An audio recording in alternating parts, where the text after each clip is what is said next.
भारत की नई वैश्विक भूमिका 1 अक्टूबर 2025 की भू राजनीतिक तस्वीर और बदलता संतुलन।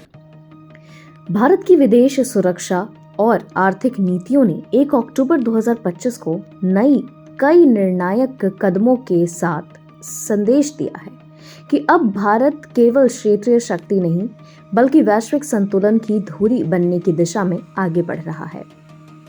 1 अक्टूबर 2025 भारत यूरोप संबंधों के लिहाज से ऐतिहासिक दिन साबित हुआ।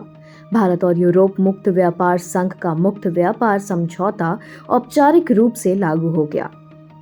इस समझौते के तहत अगले 15 वर्षों में भारत में $100 अरब का प्रत्यक्ष विदेश निवेश करने का वादा किया गया है। यूरोप के साथ यह भारत का पहला यूरोप मुखी समझौता है, जिसके जरिए भारत न केवल निर्यात बढ़ाएगा बल्कि उच्च तकनीकी सहयोग, फार्मास्यूटिकल्स, मशीनरी और शिक्षा के क्षेत्र में भी नई साझेदारियां बनेगी। विशेषज्ञों का मानना है कि यह कदम भारत को वैश्विक आपूर्ति श्रृंखलाओं में कई गहराई से जोड़ देगा, जिससे एशिया यूरोप व्यापार गलियारे में भारत एक केंद्रीय भूमिका निभा सकता है। सुरक्षा नीति के क्षेत्र में भारत और अमेरिका ने अरब सागर में संयुक्त नौसैनिक अभ्यास किया। यह अभ्यास केवल रक्षा सहयोग नहीं बल्कि हिंद महासागर क्षेत्र में रणनीतिक संदेश देने का भी प्रतीक है। चीन की बढ़ती मौजूदगी और इंडो पैसिफिक में तनाव को देखते हुए यह साझेदारी बेहद अहम है। भारत ने इस अभ्यास के जरिए यह संकेत दिया कि वह अमेरिका के साथ सुरक्षा सहयोग को गहरा करेगा, लेकिन साथ ही रणनीतिक स्वायत्तता भी बनाए रखेगा। यह नीति भारत को नाटो जैसी औपचारिक साझेदारियों से अलग करती है और उसे संतुलनकारी शक्ति के रूप में प्रस्तुत करती है। संयुक्त राष्ट्र में भारत ने यूक्रेन और गाजा संघर्ष जैसे संवेदनशील मुद्दों पर साफ कर दिया है कि शांति सैनिकों की तैनाती व्यावहारिक रूप से असंभव है। कारण यह कि सुरक्षा परिषद में महाशक्तियों के बीच सहमति बनना लगभग नामुमकिन है। भारत का यह रुख उसे संतुलनकारी शक्ति की छवि देता है, जहां वह पश्चिम और रूस चीन दोनों खेमों के बीच पुल बनने की कोशिश कर रहा है।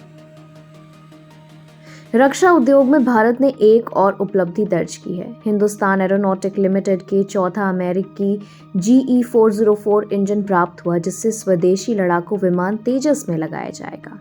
आने वाले महीनों में इंजन मिलने की संभावना है। यह उपलब्धि भारत की मेक इन इंडिया रक्षा नीति को मजबूत करती है और यह संकेत देती है कि भारत केवल हथियार आयातक नहीं रहेगा बल्कि रक्षा तकनीक के क्षेत्र में आत्मनिर्भरता की ओर अग्रसर है।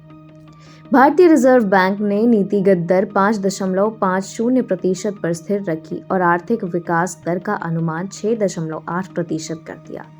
यह निर्णय दर्शाता है कि भारत महंगाई नियंत्रण और विकास की गति दोनों को संतुलित रूप से साधने की कोशिश कर रहा है। वित्त विशेषज्ञों के अनुसार यह रुख विदेशी निवेशकों के लिए भरोसे का संदेश है। RBI का यह कदम वैश्विक मंदी की आशंकाओं के बीच भारत को सुरक्षित निवेश गंतव्य के रूप में स्थापित करने में मदद करेगा। भारत सरकार ने चिप निर्माण और सेमीकंडक्टर उद्योग में निवेश आकर्षित करने की दिशा में महत्वपूर्ण पहल की है। इसका मकसद न केवल विदेशी निर्भरता कम करना है बल्कि वैश्विक सेमीकंडक्टर सप्लाई चेन में भारत की हिस्सेदारी बढ़ाना भी है। यह पहल राष्ट्रीय सुरक्षा से भी जुड़ी है, क्योंकि भविष्य की तकनीक, चाहे वे आर्टिफिशियल इंटेलिजेंस हो या रक्षा उपकरण, सभी चिप्स पर आधारित है। भारत की कूटनीतिक गतिविधियां भी तेज हो गई हैं। दिसंबर में रूस के राष्ट्रपति व्लादिमीर पुतिन के भारत आने की संभावना है। यह दौरा ऊर्जा, रक्षा और सामरिक सहयोग को गहरा कर सकता है। साथ ही भारत ने आर्कटिक परिषद में भागीदारी पर भी विचार करने के संकेत दिए हैं। यदि भारत इसमें सक्रिय होता है तो उसे आर्कटिक संसाधनों और नए समुद्री मार्गों तक पहुंच मिल सकती है, जो भविष्य के वैश्विक व्यापार संतुलन में अहम भूमिका निभाएंगे। 1 अक्टूबर 2025 की घटनाओं ने यह साबित कर दिया है कि भारत अब केवल दक्षिण एशिया तक सीमित शक्ति नहीं है। यूरोप से व्यापार समझौता, अमेरिका संग सुरक्षा सहयोग, रूस के साथ कूटनीतिक रिश्ते, रक्षा उद्योग में आत्मनिर्भरता और तकनीकी महत्वाकांक्षाएं, ये सभी संकेत है कि भारत वैश्विक राजनीति और अर्थव्यवस्था में संतुलनकारी धुरी के रूप में उभर रहा है। आने वाले समय में भारत का यह बहुपक्षीय दृष्टिकोण उसे वैश्विक शक्ति समीकरणों का निर्णायक खिलाड़ी बना सकता है।